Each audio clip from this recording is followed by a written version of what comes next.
اعوذ باللہ من الشیطان الرجیم بسم اللہ الرحمن الرحیم. Dear students, Assalamu alaikum warahmatullahi wabarakatuh. Our today's topic related to class 12th is security in contemporary world. موجودہ دنیا میں حفاظت یا سلامتی، اور اس حوالے سے ہم ٹریڈیشنل کنسرنز آف سیکیورٹی، سلامتی کی روایتی یعنی قدیم خدشات کو پہلے سمجھنے کی کوشش کریں گے. First, security. Why security? Threats to the existence of an individual, life, society and globe. Security فرد، زندگی، سوسائٹی اور دنیا کے وجود کو خطرہ ہے. What does security mean? In simple words, security means freedom from threats.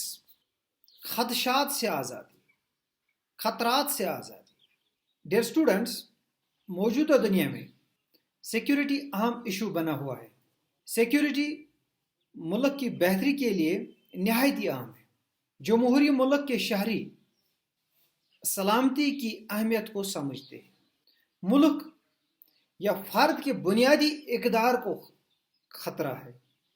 وہ بنیادی اقدار کیا ہے؟ Core values. Good threat to core values of a society, of an individual, core values of a country, that is sovereignty, سالمیت، independence and territorial integrity, علاقائی سالمیت. Core values of an individual: life, property, honor.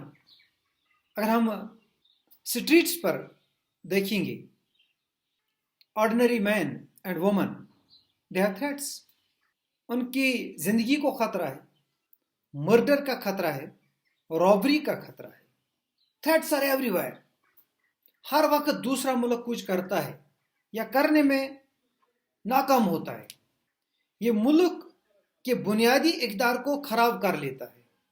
لوگوں کو سڑکوں پر لوٹا جا رہا ہے، زندگی کو خطرہ ہے. دنیا میں ہر وقت خطرہ موجود رہتا ہے. لیکن سیکیورٹی کا واسطہ یہاں صرف انتہائی خطرناک خطرات تصور کیا جائے گا.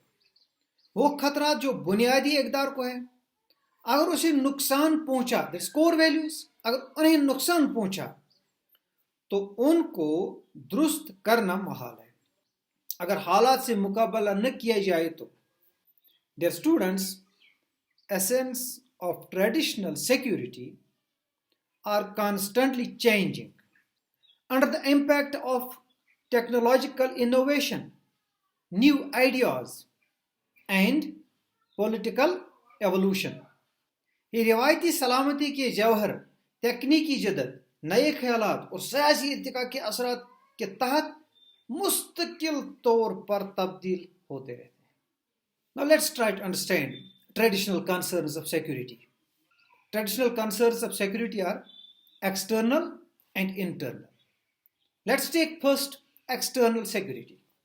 And related to that external, point number one, related to national perception of security. That's military threats. Military threats to the country, its core values of sovereignty, independence and territorial integrity. Good dear students, ہم مختلف security کے خیالات کو دو groups میں لیں گے، روایتی اور غیر روایتی، قدیم اور جدید سیکورٹی کا تصور. روایتی سیکورٹی کے 4 اعضائی عناصر ہیں.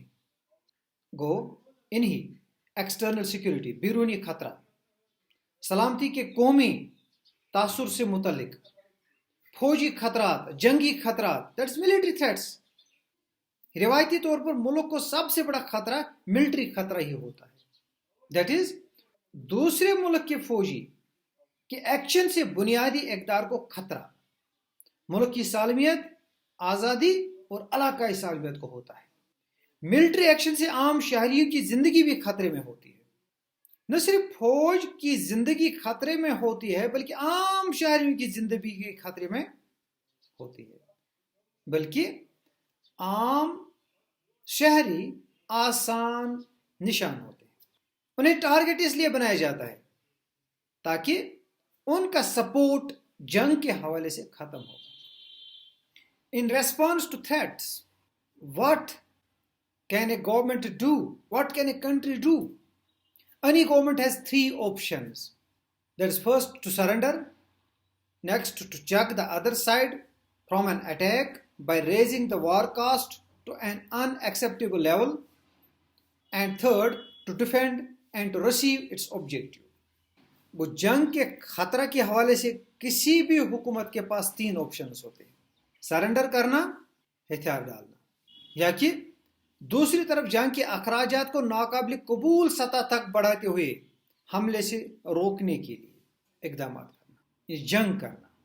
تیسرا آپشن ان کے پاس یہ ہے دفاع کرنا اور اس کا مقصد حاصل کرنا۔ اس دفاع میں جنگ چھڑنے پر ثابت قدم رہیے تاکہ حملہ اور ملک اپنے مقاصد کے حصول میں ناکام رہے اور واپس چلا جائے، یا پھر یہ کہ حملہ آور طاقتوں کو مکمل شکست دی جائے۔ Next is threat of war. When there is threat of war, وہ لڑائی کے دوران حکومت کے پاس ہتھیار چھوڑنے کی چوائس بھی ہوتی ہے، لیکن یہ ملک کی دفاعی پالیسی کے خلاف ہے۔ سیکیورٹی پالیسی جنگ کو بچانا ہے، لڑنے سے تعلق رکھتی ہے، اور اسے مزاحمت known as deterrence، preventing war، limiting war اور ending war کہا جاتا ہے۔ اور جنگ کو محدود اور ختم کرنے سے ہے جس کو دفاع کہا جاتا ہے، that is defense، limiting اور ending war۔ Dear students, now the third one is balance of power۔ طاقت کا توازن، it's very important point۔ A big power which stabilizes peace in the region due to its strength۔ سلامتی کی روایت policy میں ایک تیسرا عنصر کام کرتا ہے جس کو طاقت کا توازن، بیلنس آف پاور کہتے ہیں۔ جب ملک گردنوا کا جائزہ لیتا ہے تو وہ دیکھتے ہیں کہ کچھ دوسرے ممالک بڑے اور طاقتور ہیں۔ یہ مستقبل کے خطرے کا اشارہ ہے۔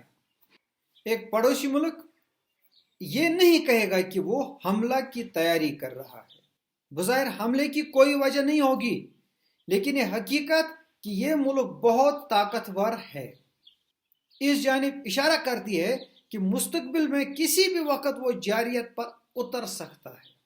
اس لیے حکومتیں اپنے اور دوسرے ملکوں کے درمیان طاقت کے توازن کے سوال پر کافی حساس ہیں، اور وہ ایک مناسب طاقت کے توازن کو قائم رکھنے کے لیے سخت محنت کرتی ہے، خصوصاً ان ممالک کے ساتھ جو ان کے پڑوسی ہوں، اڑوس پڑوس میں ہوں، یا جن کے ساتھ اختلافات ہوں، یا وہ جن کے ساتھ ماضی میں ناخوشگوار تعلقات رہے ہوں۔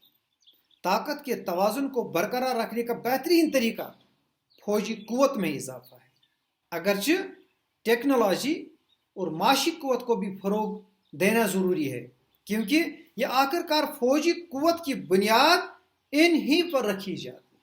چوتھا عنصر ہے that is building alliances، building coalition of countries to deter or defend themselves۔ Alliances are based on national interest and are supposed to change۔ سلامتی کی روایتی پالیسی کا جو چوتھا عنصر وہ ہے اتحاد سازی۔ اتحاد سے مراد کچھ ریاستوں کا ایسا مجموعہ ہے جو جنگ کی صورتحال میں مزاحمت اور دفاع کی کارروائی میں آپس میں ربط قائم رکھتے ہیں۔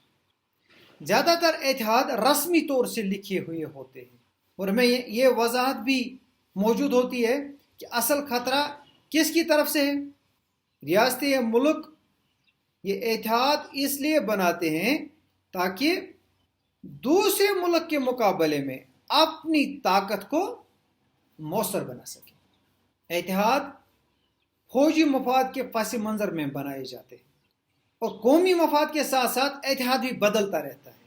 سلامتی کی روایتی تصور میں کسی بھی ملک کی سلامتی کو اکثر خطرے اس کی سرحدوں کے باہر سے ہوتے ہیں۔